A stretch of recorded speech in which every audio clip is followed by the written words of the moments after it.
नमस्कार, शाम के 4 बज रहे हैं। एबीपी न्यूज पर अपने शो संविधान की शपथ के साथ हाजिर हूं मैं रुमाना इसार खान।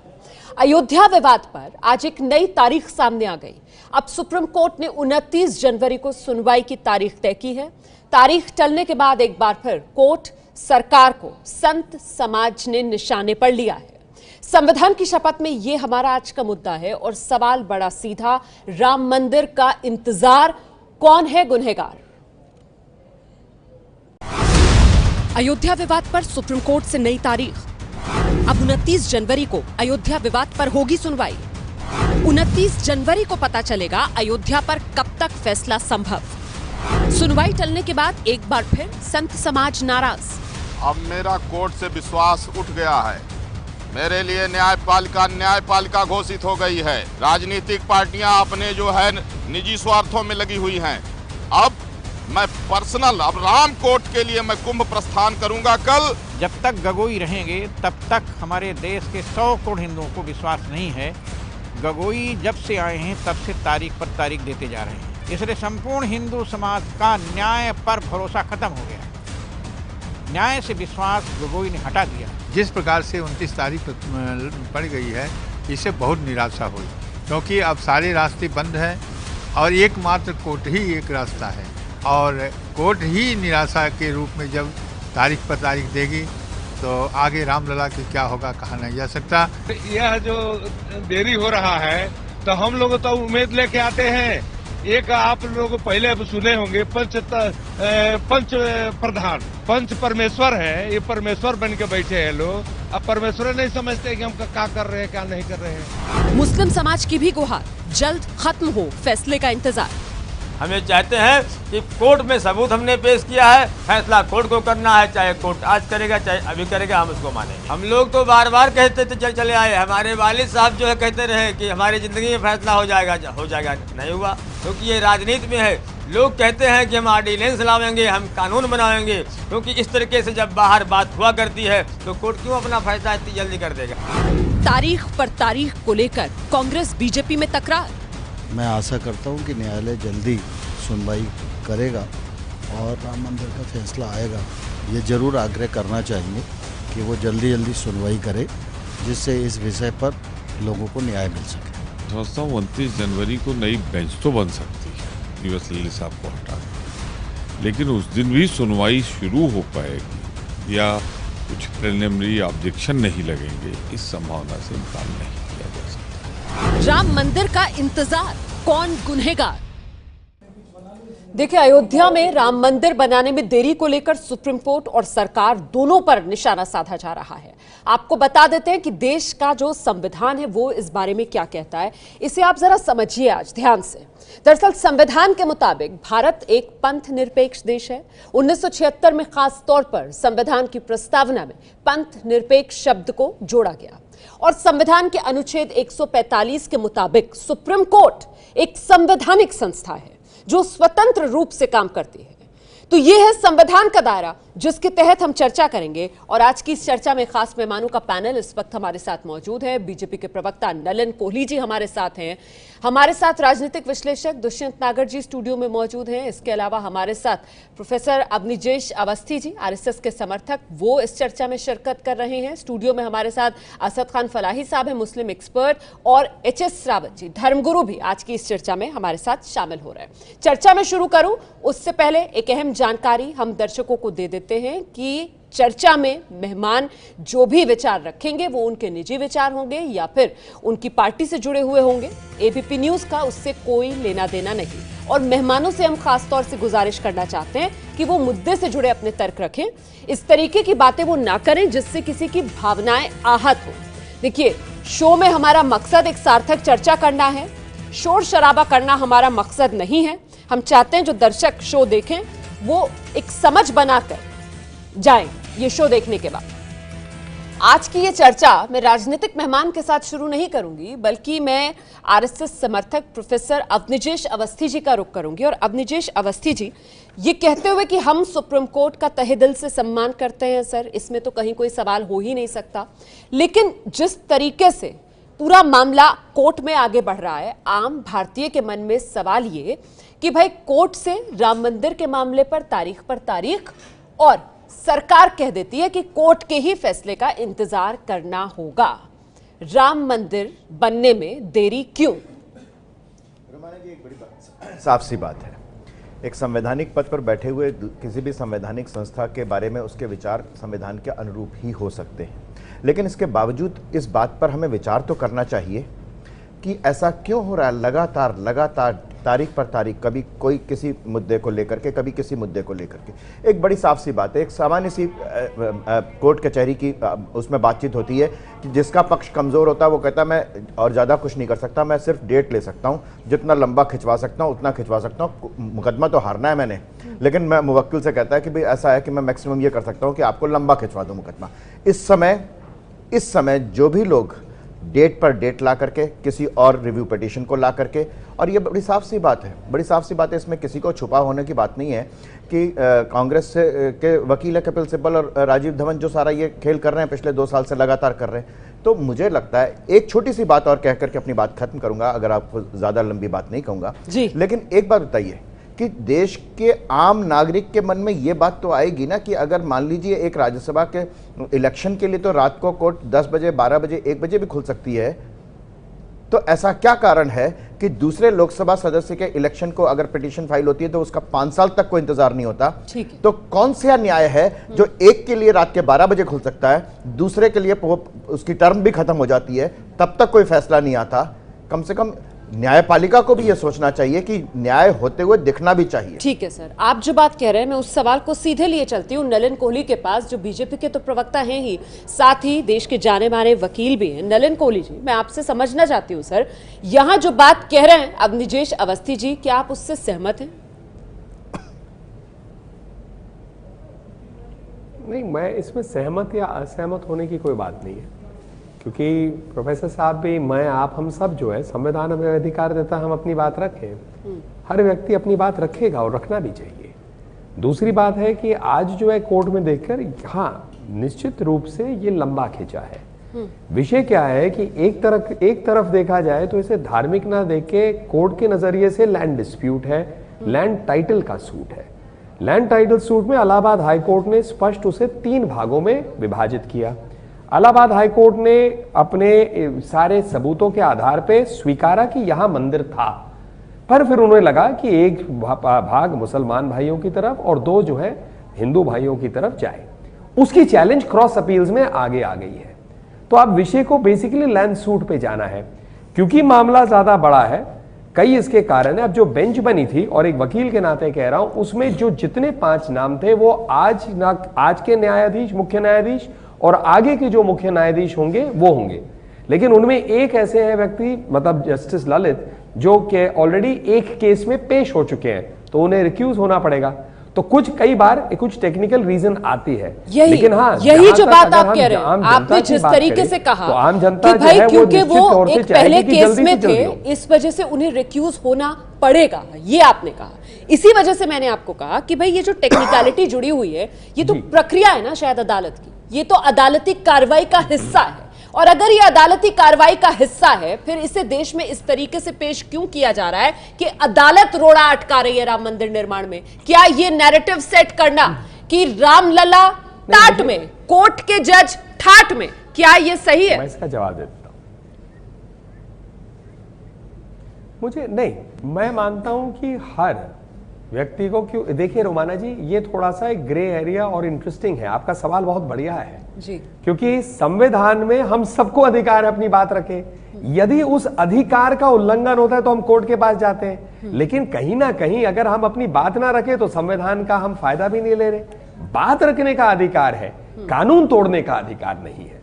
मैं अपनी बात रखते हुए गंभीर रूप से कह सकता हूं उससे सहमत नहीं है, लेकिन क्या मैं तोड़फोड़ कर सकता हूं उसके नाम पे? नहीं कर सकता, वो कानून तोड़ना है। तो इसीलिए इसको एक रूप से देखें। दूसरा जो टेक्निकल बात आपने कही, और मैं तीसरा राजनीतिक करूंगा। दूसरी बात है टेक्निकल बात। देखिए, प्रक्रिया डिफाइंड है, प्रक्रिया होती है, और प्रक्रिया से हटेंगे तो फिर कोई भी व्यक्ति मनमर्जी कर सकता है। इसीलिए कोर्ट की प्रक्रिया में कई बार देर लगता है, उसे शॉर्टन करने के कई प्रयास किए जाते हैं, लेकिन प्रक्रिया को नजरअंदाज नहीं किया जा सकता, ना करना चाहिए। ठीक है। तीसरी बात है राजनीतिक, क्योंकि भाजपा का प्रवक्ता हूं। भाजपा ने निरंतर एक ही बात कही है कि या तो ये कोर्ट के आदेश के आधार पे हो, कोर्ट के आदेश के बाद कानून का एक ऑप्शन हो सकता है, पर वो तो किसी भी चीज में हो सकता है, वो राम लल्ला की बात नहीं है, वो तो प्रक्रिया है। दूसरी बात है कि या आपसी सहमति से, जब दोनों में से आपसी सहमति नहीं हुई है प्रयासों के बावजूद भी, तो कोर्ट के सिवा चारा क्या? कोर्ट तो में पहले कोर्ट के फैसले का इंतजार करना होगा, ये प्रधानमंत्री की तरफ से भी साफ कर दिया गया। उदाहरणों को आमने सामने रखें। ठीक है सर, अब आइए धर्मगुरु एच.एस. रावत साहब, आप आ जाइए सर।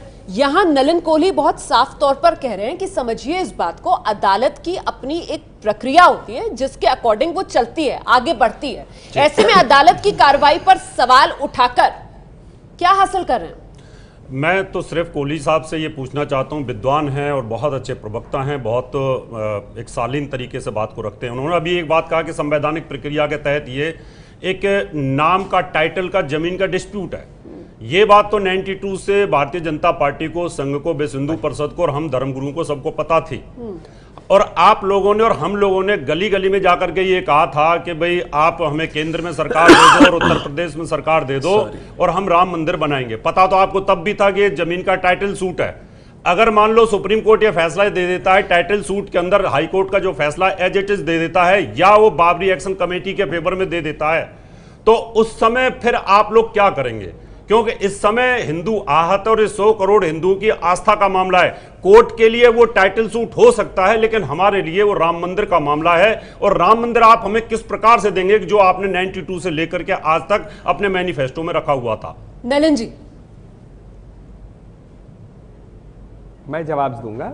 रावत जी, पहली बात है, जहां तक भाजपा की मैं बात करूं तो हम हमेशा से प्रतिबद्ध है, आज भी प्रतिबद्ध है, आगे भी होंगे कि अयोध्या में राम जन्मभूमि स्थल पर एक भव्य राम मंदिर बने। इस पर हो ही नहीं सकता कोई दो मतभेद, क्योंकि भगवान राम का मंदिर अयोध्या में ना बने और राम जन्मभूमि जो स्थल मानी जाती है वहां ना बने, तो फिर मुझे लगता है ये करोड़ों, और आपने जैसे कहा 100 करोड़ हिंदुओं की आस्था का विषय है।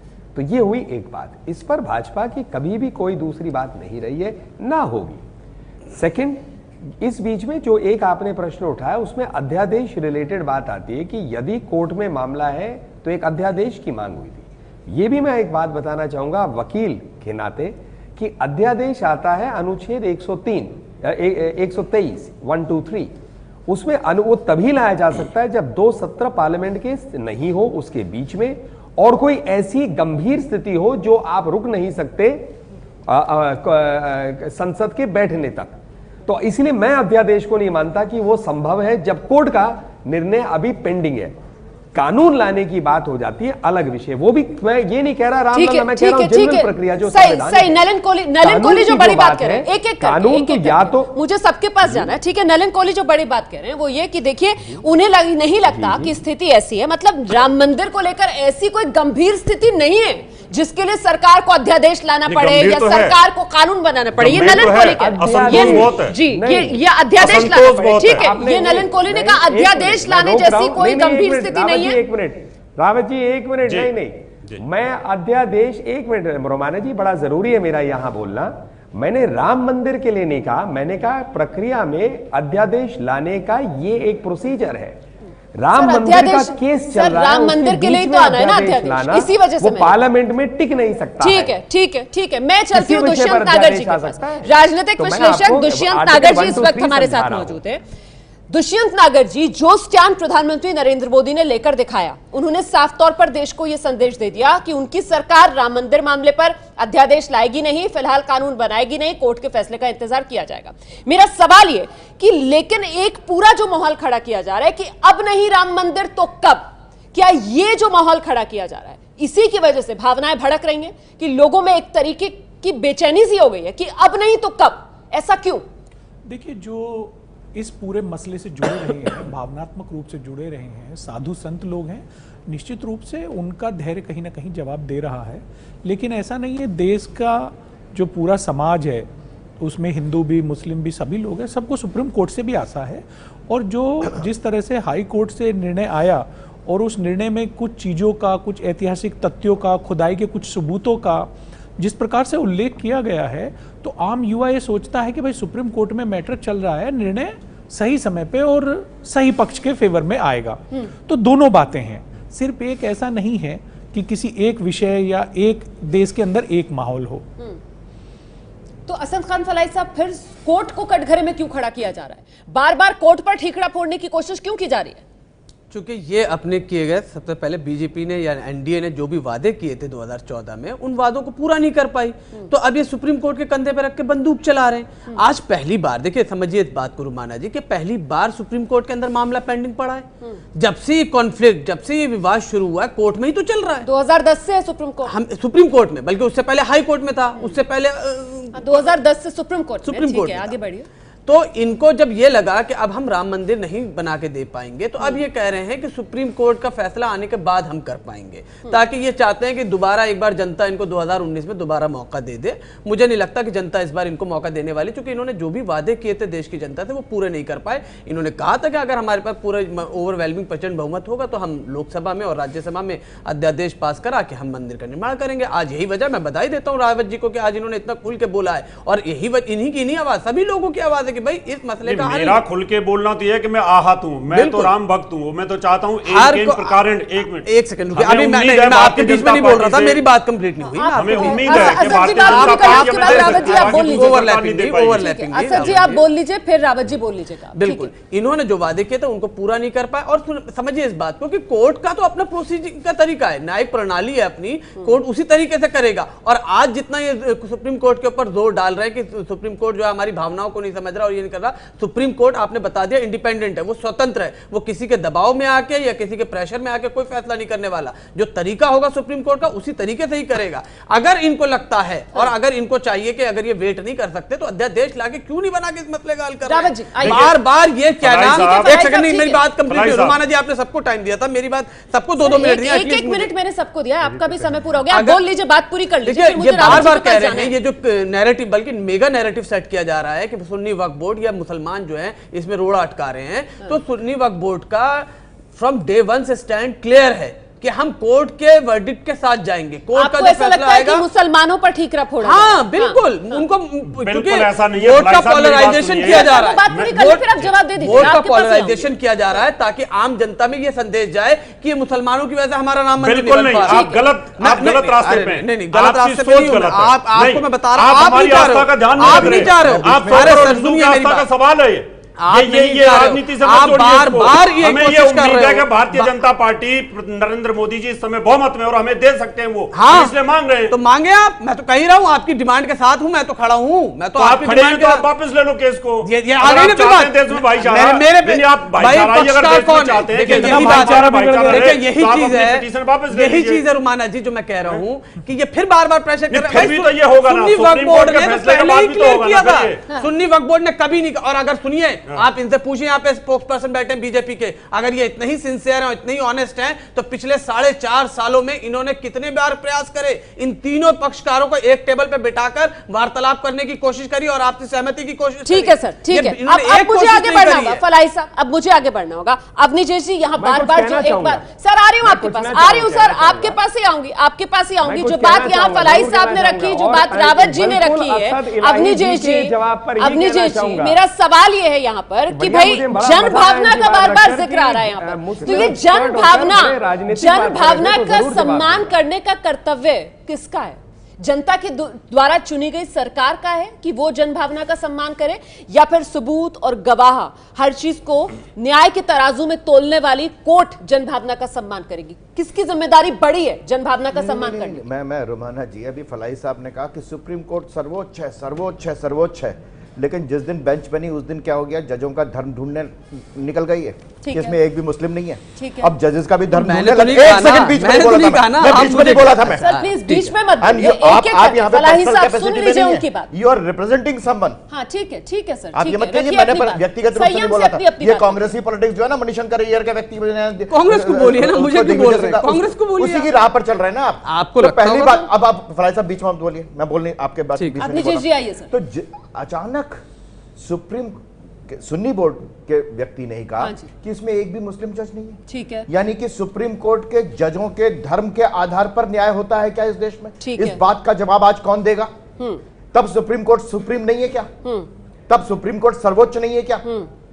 ये जो लगातार बात है, नंबर एक बात। नंबर सर, दूसरी बात, ये जो नंबर एक आपने बात कही, इस पर मेरा एक सवाल है कि अगर मुस्लिम पक्ष की तरफ से सवाल उठाया गया, वो तो सुनवाई में रोड़ा नहीं बना ना। मेरा सवाल तो ये है कि राम मंदिर निर्माण में जो देरी हो रही है उसके लिए जिम्मेदार कौन? मैं बता रहा हूं ना, मैं बता रहा हूं आपको। मैंने आपको इस सवाल का जवाब पहले दिया था कि जो पक्ष कमजोर होता है वो सिर्फ तारीख पे तारीख लेने की कोशिश करता है। राजीव धवन उनके वकील हैं, ठीक है, उन्होंने लगातार यह कोशिश की कि तारीख पे तारीख ली जाए। एक बात, अब जन भावनाओं की बात समझ लीजिए आप। पर वो तो अदालत की प्रक्रिया है ना, ठीक है, अब जन भावना पर आ जाए।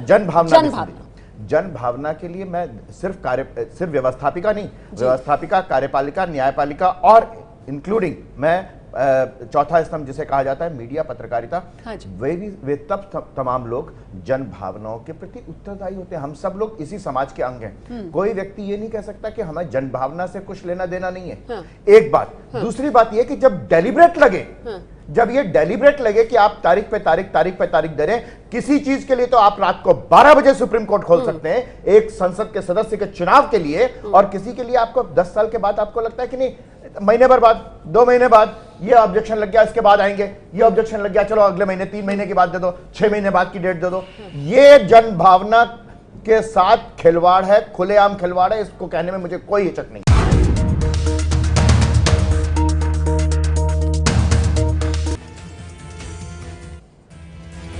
राम मंदिर का इंतजार, कौन गुनहगार? संविधान की शपथ में यही हमारा आज का सवाल है। नई तारीख अदालत की तरफ से दे दी गई है राम मंदिर के मामले पर 29 जनवरी, मतलब मामला और टल गया है। अदालत से तो देखिए तारीख पर तारीख, लेकिन तमाम खास मेहमान जो हमारे साथ मौजूद हैं, बीजेपी के प्रवक्ता नलिन कोहली जी भी हमारे साथ मौजूद है। नलिन कोहली जी, क्यों ना कहा जाए राजनीतिक इच्छा शक्ति की कमी, और उस राजनीतिक इच्छा शक्ति की कमी जो चुनावी मैनिफेस्टो के लिए तो राम मंदिर का जिक्र कर लेता है, अपने मैनिफेस्टो में लिख देता है कि राम मंदिर के लिए हम प्रतिबद्ध हैं, लेकिन जब बनाने का मौका आता है तो फिर कोर्ट के पाले में गेंद डाल देता है। तो ये राजनीतिक इच्छा शक्ति की कमी को जिम्मेदार क्यों ना माना जाए, गुनहगार क्यों ना माना जाए? नलिन कोहली। नहीं, इसका एक दूसरा पहलू भी है रोमाना जी, इस पर राजनीति हो रही है। आप ही के पैनल के माध्यम से उसका उदाहरण देता हूं। पहले तो प्रोफेसर साहब ने एक अच्छी बात कही, जब उन्होंने कहा कि किसी भी पक्ष में जब दम होता है उनके आर्ग्यूमेंट्स में, तो वो तारीख नहीं लेते हैं। जिस पक्ष को लगता है कि हम हारने वाले हैं, वो तारीख पे तारीख के हर प्रयास करते हैं। ये तो साधारण बात है, सबको पता है कि कोर्ट में अक्सर ऐसा ही होता है। तो मैं राजनीति कर रहा हूं, जैसे असद भाई को ले लेते हैं। असद भाई मेरे मित्र हैं, मैं इनको जानता हूं, इमाम साहब हैं, इनसे कई मेरे परिचय और मुलाकातें हुई हैं। उन्होंने 3 बातें कही जो राजनीतिक मैं मानता हूं। पहला, उन्होंने कहा कि इन्होंने वादे पूरे क्यों नहीं किए, तो ये उसकी राजनीति हो रही है। तो अगर असद भाई करना चाहते हैं राजनीति, तो मैं मानता हूं धर्मगुरु जो दूसरी तरफ अगर कोई राजनीतिक बात करते तो उन पर कोई प्रश्न नहीं उठना चाहिए। दूसरी बात उन्होंने कही कि सुन्नी मुस्लिम बोर्ड कहता है कि हम तो फैसले के साथ जाएंगे कोर्ट के। तो मैं ऐसा एक फैसला टीवी पे अक्सर कई लोगों ने इसकी जानकारी भी दी है कि एक फैसला सुप्रीम कोर्ट का है कि मस्जिदों के ऊपर में लाउड स्पीकर नहीं होना चाहिए। डेसिबल वॉल्यूम को लेके उसकी इंप्लीमेंटेशन तो हुई नहीं है। तो इसलिए मुझे लगता है इस पहलू को सत्य के दृष्टिकोण से देखना चाहिए, पोजीशनिंग के नहीं। ठीक है। राम मंदिर का विषय भाजपा के लिए हमेशा प्रतिबद्ध रहे। हम अपने लिखते जब है मैनिफेस्टो में, तो हमसे प्रश्न किया जाता है कि आप इसका राजनीतिकरण कर रहे हैं, और हर मैनिफेस्टो में जहां नहीं दिखता है तो फिर हमसे पूछा जाता है आप इससे भाग रहे हैं। हम ना भाग रहे हैं, हम प्रतिबद्ध हैं, ठीक है, और हम करेंगे। लेकिन कानूनी प्रक्रिया जब कोर्ट में है, समय लगे हम उसके जल्द होने की प्रयास करते रहेंगे, जितने मर्जी रोड़े बीच में लोग डालना चाहे। और जहां मंदिर की बात है, मंदिर बनेगा, क्योंकि कभी ना कभी तो मंदिर ने बनना है, आपसी सहमति के साथ या कानून। ठीक है। तो मोटे तौर पर जो बात निकल कर आ रही है, जो अवनीजेश जी भी कह रहे हैं और जो आप भी कह रहे हैं कि देखिए कोर्ट की प्रक्रिया है, एक पक्ष जिसे लग रहा है कि वो हार सकता है, उसकी तरफ से ये तमाम टोटके आजमाए जा रहे हैं, ये नापाक चालें चली जा रही हैं कि मामले को किसी भी तरीके से खींच दिया जाए। आप जवाब दीजिएगा दुष्यंत नागर साहब कि इसे क्यों ना कांग्रेस की नापाक साजिश मानी जाए, क्योंकि दूसरा पक्ष बीजेपी के मुकाबले भारत की सियासत में अगर देखा जाए तो वो कांग्रेस ही आकर सामने खड़ी होती है। लेकिन उससे पहले असद फलाई साहब, कटघरे में आप भी लाउड स्पीकर को लेकर अदालत फैसला देती है, वो मुसलमानों के हलक के नीचे से उतरता नहीं है, और यहाँ बैठकर आप बड़ी बड़ी दुहाई दे रहे हैं कि आने दीजिए कोर्ट पर फैसला, हम मान लेंगे। बिल्कुल दीजिए ना। देखिए, नलिन जी ने सरकार में बैठे हुए हैं और अभी भी विपक्ष वाली भाषा प्रयोग कर रहे हैं। अगर इन्होंने क्या, जब इन्होंने कहा था, जब ये विपक्ष में बैठे हुए थे, तब इन्होंने कहा था कि हम सत्ता में आएंगे तो अध्यादेश लेकर आएंगे। उनके सवाल का जवाब दीजिए। मस्जिद वाले सवाल पर आ रहा हूं जी, उनके सवाल का अभी इनकी यूपी में भी इन्हीं की सरकार है, केंद्र में भी इन्हीं की सरकार है, तो रूल ऑफ लॉ का इंप्लीमेंटेशन कौन करेगा, आप या मैं? अगर कहीं ऐसा हो रहा है कि कोर्ट के ऑर्डर हो गए, मैं तो बहुत सारी मसाजिद जानता हूं जिन्होंने अपने लाउड स्पीकर और डेसिमल को भी लो कर दिया है। अगर नहीं तो ये तो इनकी नाकामी है ना। देखिए एडमिनिस्ट्रेटिव फेलियर है इनका कि ये अच्छे से आपको दूसरा उदाहरण देता हूं। इस देश में एक मिनट सर, प्लीज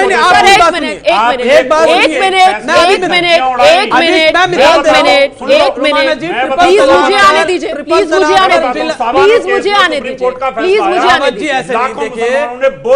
सर मेरा सवाल बड़ा सीधा है कि क्या मुसलमान को भारतीय नागरिक के तौर पर अपनी जिम्मेदारी पूरी नहीं करनी चाहिए? क्या भारतीय मुसलमान को सरकार के डंडे का, पुलिस के डंडे का इंतजार करना चाहिए, तभी वो कोर्ट के आदेश जो होगा उसका पालन करेगा?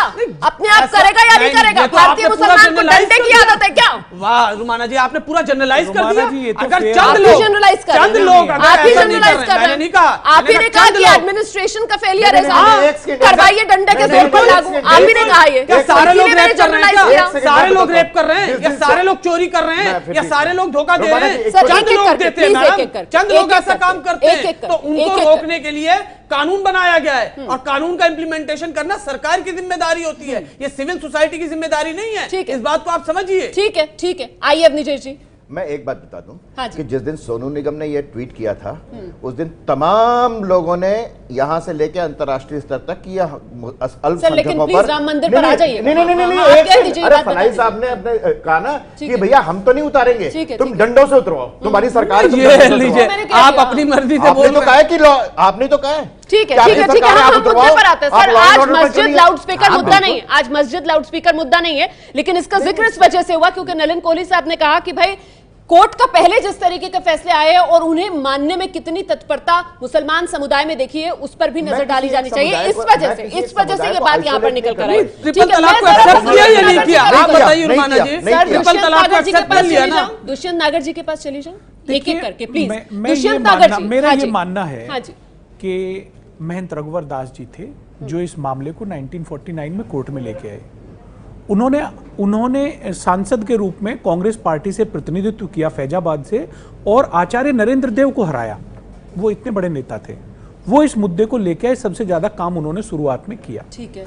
उसके बाद में मुरादाबाद से एमएलए थे भाई दाऊदयाल खन्ना साहब, उनको बोलते थे, सहकारिता मंत्री थे, नारायण दत्त तिवारी की सरकार में थे। उन्होंने पूरा इस मुद्दे का शुरुआत किया जहां से भाजपा और संघ के लोगों ने इस मुद्दे को हाईजैक कर लिया। अच्छा। लेकिन मैं ये मानता हूं कि उन्होंने वो पर्सनल कैपेसिटी में किया, एक पॉलिटिकल पार्टी के रूप में नहीं किया। अब बात आ जाती है कि कपिल सिब्बल साहब पे ये लोग टारगेट करते हैं। अभी राजीव धवन को भी आज कांग्रेसी बोलने लगे, कल तक कपिल सिब्बल साहब को बोलते थे। कपिल सिब्बल साहब सिर्फ एक बार वो उपस्थित हुए न्यायालय के समक्ष, 2018 में नहीं हुए, 2019 में अभी नहीं हुए। आज जो मंदिर के पक्ष है, मंदिर के पक्ष की तरफ से हरीश साल्वे साहब केस में उपस्थित हो रहे हैं, वो अधिवक्ता हैं, वो भी कांग्रेस की सरकारों के साथ जुड़े रहे, उनको नहीं कहेंगे। तो इस प्रकार से अपनी नाकामयाबियों को छुपाना, खुद जो डिलीवर लोगों से वादे पूरे नहीं कर पा रहे हैं उनको ढकना और एक राजनीतिक दल के ऊपर सारी चीजों को डाल देना, ये ऐसा नहीं करना चाहिए। मैं रावत जी का मेरे को तो अभी बहुत देर से मैं शांत बैठा, आप लोग बार बार बेंच के ऊपर सवाल उठा देते हैं। तो भाई सुप्रीम कोर्ट के ऊपर भी राष्ट्रपति महोदय बैठे हैं, वो भी संघ से जुड़े हुए रहे हैं, आप लोग उनसे अपनी बात इजीली कह सकते हैं। आप वहां जाइए, प्रेयर करिए कि हम तो साहब डेली नहीं, हमें दिन रात लगातार सुनवाई चाहिए, हम इसको जल्दी से जल्दी निपटाना चाहते हैं। इसके अलावा लेकिन मैं एक पर्सनल अपना व्यू देना चाहता हूं, वो ये है कि सभी चीजों को प्यार से निपटाने के लिए सरकार को, संघ, भाजपा, सभी लोगों को एक साथ बैठ के और मध्यस्थता करें, दोनों पक्षों को बुलाएं। कांग्रेस पार्टी तैयार होगी? अरे कांग्रेस की जरूरत ही नहीं है। कांग्रेस पार्टी की जरूरत क्या है? जब प्यार से मामला होगा तो कांग्रेस को क्या जरूरत? कपिल सिब्बल बहुत बढ़िया, आपका जवाब मैं दूंगा। महंत जी आपका जवाब मैं दूंगा भाईचारे में। महंत जी मैं कह रहा हूँ कांग्रेस सपोर्ट करेगी, तारीख बता रहा हूँ, गारंटी लेते हैं, भाई साहब गारंटी लेते हैं सपोर्ट करने की। महंत जी कांग्रेस लेगी ना, मैं अपनी जिम्मेदारी क्यों लूंगा? मेरा सुन तो लीजिए भाई। नागर जी अपनी बात, रुमाना जी मैं चाहूंगा मुझे भी अपनी बात पूरी कर लें प्लीज, उसके बाद आ रही होंगे। 27 दिसंबर 1987 संघ के 2 अखबारों में छपा। हाँ जी। तत्कालीन गृह मंत्री मेरे ख्याल से कांग्रेस के ही थे, बूटा सिंह जी। उन्होंने दोनों पक्षों को बिठाया, अशोक सिंघल जी और जो मस्जिद से जुड़े हुए एक्शन कमेटी के शहाबुद्दीन थे तब, और तस्लीमुद्दीन, सब लोगों में ये कोई एक फॉर्मूला पे बात बन गई। वो अखबार में भी, संघ के अखबारों में छप गई। अभी शीतला सिंह जी की किताब भी उसके ऊपर आ गई। लेकिन लोगों ने क्या कहा कि नहीं, ये मंदिर से अब देश जुड़ गया है, इसको हम राजनीतिक आंदोलन बनाए। वो अखबार किताब पढ़ लीजिए, शीतला सिंह की किताब है। मैं नाम लेना उचित नहीं समझता, जो इस दुनिया में नहीं है। मैं किसी की छवि पर कोई आघात नहीं करूंगा। आप ही के जुड़े हुए नेता थे, आज वो इस दुनिया में नहीं है। संगठन पर ही आरोप लगाया, कहा कि भाई हमें इस देश को सुन लीजिए मैडम, आप ही बोल लीजिए, मैं चला जाऊं। नहीं, मैं चला जाता हूं भैया, अगर आपको मेरी बात नहीं सुननी है। खुलकर बोल नहीं रहे थे सर, इसलिए मैंने खुलकर बात कर ली। चलिए, बहुत अच्छी बात है। उनका ये कहना था कि भाई 800 मंदिर भगवान के दिव्य और भव्य हैं, 801 बन जाएगा तो कोई बड़ी आफत नहीं आ जाएगी, लेकिन हमें ये हिंदू मूवमेंट खड़ा करके राष्ट्र को हिंदू राष्ट्र बनाना है। अशोक सिंघल जी, आप शांत बैठ जाइए। तो इसीलिए तो सवाल जी। आज मैं ये कहता हूं, चलिए बीती ताही बिसार दे आगे की सुधले, जो होए सोई जो राम रचि राखा। हो सकता है भगवान ने यही समय सुनिश्चित किया हो रामचंद्र जी ने मंदिर निर्माण का। इसीलिए हमको उस गलती को भूल जाइए। बात यहाँ पर दुष्यंत नागर आज आप फिर से बैठ के बात करिए कि पूरा राम मंदिर का ये जो मूवमेंट है, ये सिर्फ और सिर्फ चुनावी। अब निजेश अवस्थी नहीं, इसका चुनाव से क्या लेना देना है? 2017 में दिसंबर को, 5 दिसंबर 2017 शायद डेट थी, अगर मैं कहीं गलत कर रहा हूं तो माफ कीजिएगा, उस दिन से सुनवाई शुरू होनी थी। उसके बाद 29 अक्टूबर 2018 की बात आई। किसने किया? आज ये कह रहे हैं कि लंबा चौड़ा बोल के कहा, पता नहीं किसको रिप्रेजेंट कर रहे थे। उसके बाद उनका, और मेरा ये पर्सनल व्यू है, तो उसके पहले जो बोले थे वो किसको रिप्रेजेंट कर रहे थे? पर्सनल है मेरा सारा। नहीं, आपने कहा कि टोटल पर्सनल, आपने कहा कि अब मेरा पर्सनल व्यू है। नंबर 1 बात, किताबों में कही हुई बात को आप ना एक तरफ कुछ और फिर संजय बारू की किताब के बारे में आपको लगता है कि वो ठीक नहीं बोलता। शीतला सिंह की किताब में ठीक लिखा हुआ है। नहीं, आपके दो तरफा नहीं, जो मैंने बोला आप अपने, वो आपके संघ के अखबारों में लिखा। आप ये डेट बता रहा हूं आपको, 27 दिसंबर 1987। आर्काइव में चेक कर लीजिए, आर्काइव में चेक नहीं करे, संघ के अखबार झूठा लिखते हैं। अगर आप किताब की बात करें, अब देखिए ये जो कुतर्क में लिखे हुए तर्क के आधार पर आप भाग जाते हैं, तो मैं तर्क करने को तैयार हूं। फिर मैं वो भी तर्क करने को तैयार हूं। मैं समाधान की बात कर रहा हूं, मैं मथाई के बारे में भी बात तर्क करूंगा। मैं राज थापर, जो रमेश थापर की वाइफ है, ऑल द इयर्स, मैं उस किताब के बारे में ठीक है। अब निजेश सर, मैं आपके तर्क के साथ जाता हूं। निजेश सर, आज की बात, एक मिनट, आज इसका समाधान निजेश जी के तर्क के साथ जाती हूं कि राम मंदिर का मुद्दा जो है चुनावी नहीं है। राम मंदिर का मुद्दा जो है पूरी तरीके से 100 करोड़ हिंदुओं की आस्था से जुड़ा हुआ मुद्दा है। ऐसे में रावत साहब, फिर 100 करोड़ हिंदुओं के मन में सवाल ये आएगा कि ये जो देश का संविधान है ना, इस देश के संविधान के दायरे में ही है कि कोर्ट से अलग भी विकल्प हो सकता है, अध्यादेश और कानून का रास्ता है, मामला कोर्ट में है तब भी हो सकता है। फिर क्यों उसे नजरअंदाज किया जा रहा है? क्यों ना सवाल पूछा जाए इस राजनीतिक इच्छा शक्ति को लेकर? कोई भी संविधान किसी भी देश का होता है, उसकी संस्कृति और उसकी जनता के लिए बनता है जी। अभी भी संविधान में संशोधन हुआ ना जी, जब संशोधन में पहले भी हुआ और उससे पहले सुप्रीम कोर्ट के फैसले को बदलने के लिए राजीव गांधी जी ने भी संशोधन किए। जब 100 करोड़ हिंदू तड़फ रहा है, अपने भगवान राम को टेंट में देख करके आंखों में आंसू आते हैं, तो सरकार का फर्ज यह बनता है कि वो किसी भी तरीके से संविधान संशोधन करे, चाहे वो उनके लिए किसी भी तरह की आस्था को ध्यान में रखते हुए, क्योंकि 100 करोड़ हिंदू की आस्था का मामला है, उनको रास्ता निकालना ही होगा, चाहे वो सुप्रीम कोर्ट से निकले, चाहे संविधान के माध्यम से निकले, चाहे भाईचारे से निकले। नलिन कोहली जी, राम मंदिर का मुद्दा क्यों आपकी प्राथमिकता नहीं है सर? ये सवाल बार बार निकल कर आ रहा है। नहीं, ये सवाल निकल कर अगर आ रहा है तो फिर गलत सवाल आ रहा है। ये कहना कि हमारी प्राथमिकता नहीं है, तो इसको पहले हम स्पष्ट कर दें। हमने कब कहा कि राम मंदिर का मामला कभी भी राजनीतिक है? हम हमेशा मानते हैं आस्था का मामला है और हम हमेशा कहते गए। हम कह रहे हैं कि कोर्ट के आदेश के अनुसार या आपसी सहमति तो बनी नहीं, तो कोर्ट के आदेश के लिए हम भी इसी बात को आगे रख रहे हैं। ये दोनों चीजें अगले 50 साल तक नहीं हो रही। निजेश जी जो कह रहे हैं, आप सुन रहे हैं ना नलिन कोहली साहब, प्रतिबद्ध नहीं है। हिंदुओं के पेशेंस का, उनके संयम का कितना टेस्ट लेगी आपने? 50-100 साल तक नहीं होने वाली। भाई वो कह रहे हैं 2019 में दोबारा मौका देना, आपसी सहमति बनेगी। जवाब दीजिए नलिन कोहली जी। ठीक है, अग्निवेश जी नहीं, इसमें क्या दिक्कत है?